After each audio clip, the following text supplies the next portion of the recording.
Muchas gracias por continuar con nosotros en Gilberto Brenis Live. Y bueno, un tema importante, sin duda, siempre nos interesa, es la cirugía plástica. Y en este caso, vamos a platicar de algo importante, que es precisamente la seguridad en la cirugía plástica. Yo creo que todos queremos, cuando tomamos la decisión de pues realizar uno de estos procedimientos, pues hacerlo de una manera segura. Y está con nosotros Gerardo Rayón, a quien saludo con mucho gusto. Gerardo, qué gusto verte.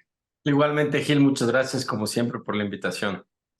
Oye, pues la verdad es que tú en muchas ocasiones nos has dicho que no nos cansemos de preguntar y de como pacientes de realmente involucrarnos en estos procesos y ver, preguntarle al doctor dónde está tu título, cuál es tu especialidad, ¿no? Averiguar si están en los colegios de cirugía plástica en este caso, o sea, saber exactamente quién va a ser la persona que nos va a operar, ¿no? Porque al final lo que queremos es que esa cirugía pues sea segura y que no haya ningún problema.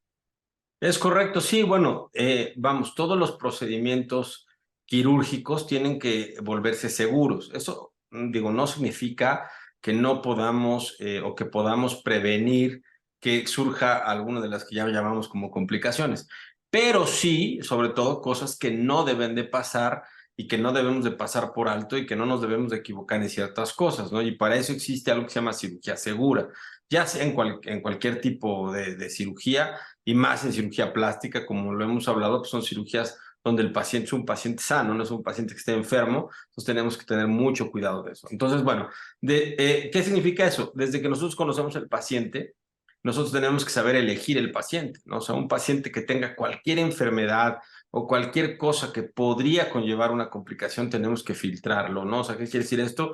Que tendríamos que como que darnos cuenta primero de qué es lo que tiene este paciente, cuál es su patología de base, ¿no? Y si está controlada o no, ¿no? Pues en el caso de un paciente, te voy a dar un ejemplo, un paciente hipertenso, pues algo que yo tengo que hacer es mandarlo con el cardiólogo, que el cardiólogo lo vea y si es necesario que nos indique algo para antes de la cirugía, después de la cirugía, pues acatar eso, ¿no? Eso ya va haciendo que tu cirugía sea un poco más segura. Entonces, todas estas valoraciones preoperatorias son súper importantes, ¿no? O sea, pasar por alto cualquiera de esas cosas, ¿no? Una alergia conocida, cualquier tipo de cosa que antes de la cirugía el paciente te lo diga y tú lo pases por alto, estarás convirtiendo el procedimiento en algo riesgoso. Dos, pues la preparación para la cirugía. Nosotros nos preparamos pues desde el lugar, ¿no? Por eso es bien importante, ¿no? ¿Dónde te voy a operar? Si te voy a operar en un lugar donde si algo se complica, no tengo quien me ayude, no tengo a quién, con quién apoyarme o a dónde enviar al paciente por si necesita un estudio más diferente o si necesita un espacio como una terapia intensiva. Si eso no lo tengo, eso empieza a hacer que tu cirugía ya no sea tan segura. ¿Me explico? Dos, el equipo. ¿No? Si cada vez que yo opero con alguien diferente, ¿no? Un anestesiólogo diferente, con un ayudante diferente, pues eso va haciendo que cada vez también el procedimiento no sea seguro, ¿no? ¿Por qué? Porque no es lo mismo alguien que lleva 20, 30 años trabajando, ¿no? Con alguien que se conoció en ese momento. Entonces eso es muy complicado porque no sabes cómo es la manera de trabajar. A veces el cirujano está más adecuado para un tipo de cirugías, perdón, el anestesiólogo está más adecuado para un tipo de cirugías que otro. Entonces es muy importante que ese equipo esté bien conformado. Eso va a hacer, ¿no? Que antes de tu cirugía todo esté en orden, correcto, con el hospital preparatorios. Antes de comenzar la cirugía existe algo que se llama el time out. Y esto es un ejercicio que se realiza en cualquier procedimiento quirúrgico y es una serie de preguntas que nos los hace el personal de enfermería. Y esto es preguntarnos si sabemos el nombre del paciente, ¿no? Si sabemos la cirugía que se le va a realizar al paciente, si sabemos el sitio donde se va a realizar la cirugía, ¿no? Si conocemos algún evento inesperado, ¿no? Que pudiera pasar, o sea, si estamos sabiendo que el paciente pudiera tener algo que tenemos que tener a la mano, por ejemplo, si sabemos que el paciente va a sangrar, tener disponible esa sangre. Y al anestesiólogo se le preguntan otras cosas. Vamos, son diferentes puntos que tenemos que hacer como un checklist, ¿no? Y decir esto, tan, tan, tan, tan. Y una vez que todo eso está listo, entonces ahora sí empezamos el procedimiento. Después de todas estas cosas o estas cosas que nosotros tomamos, pues obviamente ya entramos dentro del proceso quirúrgico y esto es que el cirujano sepa lo que está haciendo de un procedimiento que está descrito desde hace muchos años, que está bien establecido, que se conoce cómo es, que se conocen los resultados y que el cirujano conozca perfectamente bien todos los pasos de ese procedimiento. Por último, en el posoperatorio, ¿no? Que el personal de enfermería esté bien capacitado, que sepa reconocer cuáles son las señales de alertas, ¿no? Si es que se llegan a presentar, y si se llegan a presentar, que avisarle inmediatamente a su médico tratante y tomar las medidas necesarias. Todas estas medidas trans y posoperatorias que acabo de mencionar van a hacer que tu procedimiento sea lo más seguro posible. Si alguien pasa por alto estas medidas, seguramente cuando algo no salga bien, vamos a estar cayendo en algún problema. Y es que me llama la atención porque muchos de estos puntos podrían darse por hechos, podrían ser obvios, ¿no? Podría ser así de, ay, pero pues es obvio. Es que cuando estás en este tipo de circunstancias, nada es obvio. ¿No? Nada. Porque tú me puedes ver a lo mejor muy saludable y todo, pero tú no sabes si yo tengo una arritmia cardíaca, alguna condición que yo, como para mí es algo muy normal, no te lo digo, y entonces ya tienes una cirugía de riesgo, ¿no? De inmediato en tus manos. Entonces, todo esto parece obvio, pero creo que es muy cierto. Hay algo que quiero preguntarte, y yo apenas lo viví cuando operaron de la vesícula a mi mamá.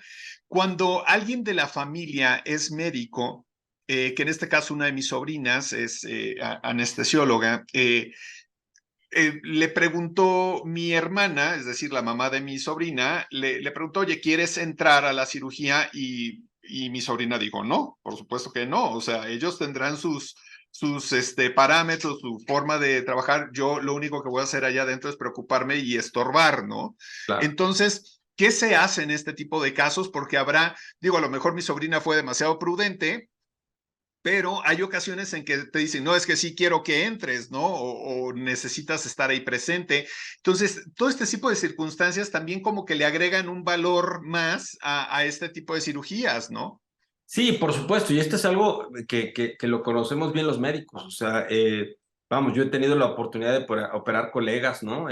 O parientes de colegas, y es muy prudente del médico hacerse un lado, porque en ese momento tú tienes que ser paciente, ¿no? O sea, tú no puedes dar, porque por lo mismo que dices, a ver, si yo opero a un médico, yo doy por hecho, o sería un error dar por hecho que él sabe su condición de salud, solo por ser médico, y eso no es cierto. O sea, no por ser médico quiere decir que tú seas sano, no, no, al contrario, ¿no? Me ha tocado pacientes que son pacientes deportistas que hacen deporte de alto rendimiento y que cuando los mando con el cardiólogo encontraron algo que no les gustó.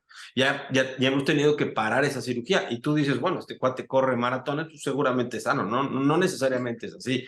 Igual pasa con los médicos, ¿no? O sea, si tú vas y entras a un proceso en un equipo que ya está muy bien conformado, que solamente de veras, y parece chistoso, pero así es, que solo con la mirada sabes si algo pasa, si algo no pasa.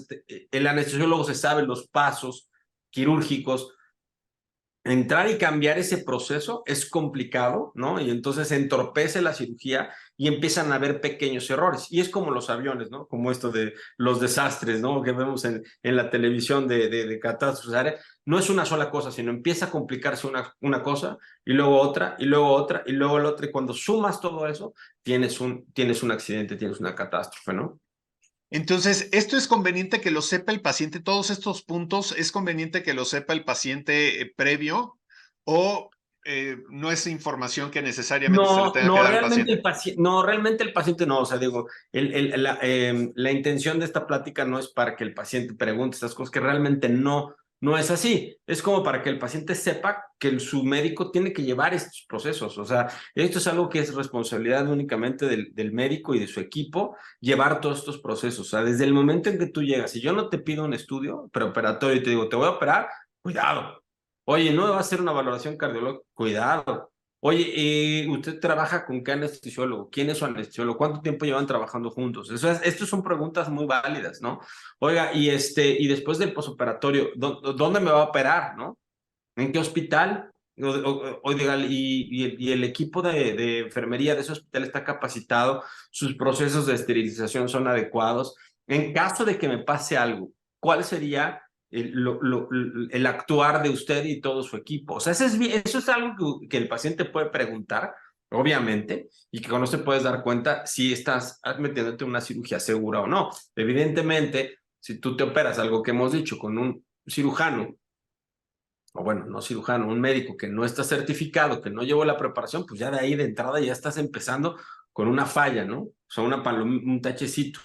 Y luego si, oye, me va a operar en la clínica que es una clínica de ginecólogos o es una clínica de no sé qué y me va a ayudar la anestesia, pues un cuate que no es anestesiólogo, pues ya desde ahí de entrada vas poniéndole touch a todo y ya vas viendo lo que va a pasar, ¿no? O sea, es un checklist como el que hace un piloto cuando va a entrar, cuando entra a la cabina, ¿no? Él hace un checklist que todo esté funcionando, esto y esto, su ingeniero, todo tiene que estar funcionando, entonces ahora sí despegamos.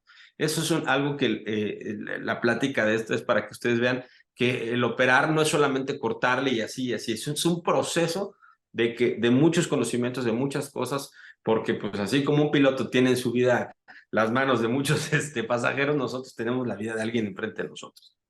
Oye, y me imagino que también ha de ser complicado cuando tú a lo mejor estás habituado a operar en un lugar, en X hospital, y de momento tienes que operar en otro lugar y a lo mejor vas con tu equipo, pero las enfermeras son diferentes y me imagino que, pues como Eso todos, no te entorpece, hallas, ¿no? eso entorpece. A mí me tocó fuera de Puebla, o sea, ya, no, ya hace muchos años que no lo hago, pero en un inicio lo hacía, me tocó operar en Guerrero, me tocó operar pues en ciudades del interior del estado, me tocó operar en Veracruz, o sea, me tocó operar en algunos lugares en la Ciudad de México y a lo mejor el lugar no era malo, pero pues no estás acostumbrado, o sea, aquí ya el proceso sabes a dónde va, a dónde viene y no entorpece. Lo más sencillo, le digo, lo más fácil es que a lo mejor se atrase la cirugía que estaba programada a las 8, empezamos a las 9, ¿no? Bueno, pero si todas estas cosas se pueden llegar a complicar a un punto donde de repente te des cuenta que no hay lo que tú necesitabas, o sea, hay que checarlos desde un día antes. Esto es informativo para que la gente sepa que cuando un paciente nos da la oportunidad de atenderlo, ¿no? Sepa que nosotros llevamos un proceso por atrás de esto, de mucha exigencia, de mucho control. Yo no soy solo, yo tengo un equipo atrás que se encarga de esto y él se encarga de esto y el otro se encarga de esto, o sea, todo un equipo que nos encargamos de la seguridad del paciente antes, durante y después del procedimiento. Dicen que todos los días se aprende algo nuevo. ¿Ha habido algo que te haya pasado en una cirugía que digas, esto lo tengo que añadir a este protocolo, esto tengo que aumentarlo al protocolo de operación? Sí, vamos, varias cosas, claro, sí, llegan a pasar, o sea, nos ha tocado, pues a lo mejor que si el paciente presenta algo durante algo nuevo, algo que nunca había pasado, o sea, una reacción alérgica, por ejemplo, pues nos ha tocado aprender de, oye, pues es conveniente, ¿no? Que ya sabemos que esto se puede presentar, tener todo lo necesario, preguntar 2, 3 veces si tienes alguna alergia, no tienes una alergia, eso nos ha pasado, ¿no? Y hace poco nos contaba un colega que una paciente con alergia al látex hizo una reacción muy fuerte, casi cae en paro. Entonces, obviamente nosotros aprendemos de esto y dices, bueno, me voy a preparar con todo. Hay cosas que a veces pues, llegan años y no se necesita, ya está, pero en el momento que lo necesitas, tiene que estar. Entonces sí, nos hemos sido cada vez un poco más prudentes, más seguros a la hora de hacer un procedimiento. No dejamos pasar nada, porque en el momento en que lo necesitas, ahí es cuando hace la diferencia, ¿no? A mí me da mucha risa porque a veces también como pacientes somos, pues, de verdad que un poco complicados, porque me da Sí, mucha risa cuando te van a hacer una cirugía, dicen, es que a partir de tal hora no puedes comer absolutamente nada, ¿no? Ni un vaso sí, con sí. agua, no te puedes tomar nada absolutamente a partir de esta hora. Y hay personas que dicen, bueno, pero un yogur es saludable, ¿no? Y entonces Sí, dices, sí, sí. oh, mis medicinas, me tengo que tomar mis medicinas, ¿no? Entonces te tomas las medicinas que no te las tendrías que haber tomado porque el doctor te está diciendo que son determinado número de horas, pero a veces, híjoles, como que eso no nos queda muy claro, Gerardo. No, no, no, por supuesto. A ver, me he tocado pacientes que se han tomado un Pedialite, ¿no? Que de 750 antes de la cirugía porque pues, se sentían deshidratados. Bueno, pues obviamente ahora ya tienes una cantidad de líquido que hace que la cirugía rompiste el ayuno, ¿no? El estómago está lleno, pues no pues, se puede hacer el procedimiento. Yo lo comparo mucho con el tema de los pilotos de avión. O sea, yo creo que cuando hay un accidente aéreo, no es una cosa, o sea, fue una falla de varias cosas que llevaron a ese punto. Igual pasa en la cirugía. O sea, yo creo que una sola cosa no hay tanto problema, pero cuando una cosa que está mal y no la corriges en ese momento, empieza a hacerse una como bola de nieve, una cadena de eventos desafortunados que te llevan a ese punto, ¿no? O sea, desde entrada no hiciste las valoraciones, ahí empezamos con un problemita. Y si a eso le juntas esto, y si a eso le sumas esto, y seguramente va a dar en un problema. Entonces, hay que ser muy cautos. Nos ha tocado tener pacientes que vienen del extranjero, opérenme mañana, ¿no? Discúlpame, no es así de sencillo, pero ¿cómo? Pues no, es que tienes que llevar un proceso, hacer tus laboratorios, hacer esto, pero yo me voy en 3 días, ¿me puedo operar hoy? Pues no, discúlpame, aunque seas Donald Trump, no puedes, ¿no? O sea, tienes que estar aquí el tiempo necesario porque pues tu vida nos importa mucho y tu seguridad nos importa más. Y creo que es importante saber que se toman que se siguen estos pasos, estos Claro. protocolos. Es importante, ¿no? Para que haya precisamente una cirugía segura, ¿no? Y que no haya contratiempos y que si los llega a haber, esté todo avalado para que se pueda actuar en tiempo y forma. Gerardo, como siempre, es un placer platicar contigo. ¿Dónde podemos consultarte? Claro que sí, Gil, con mucho gusto. Pues mira, yo estoy en el Hospital Ángeles, en el consultorio 3420, y el número para citas es el 2214-12-37-22. Ahí con gusto les resolvemos cualquier duda. Muchas gracias, Gerardo. Te mando un abrazo. Gil, igualmente un abrazote. Cuídate. Nosotros nos despedimos. Gracias por habernos acompañado en una emisión más de Gilberto Brenis Live. Nos vemos mañana muy puntuales, 3:30 de la tarde.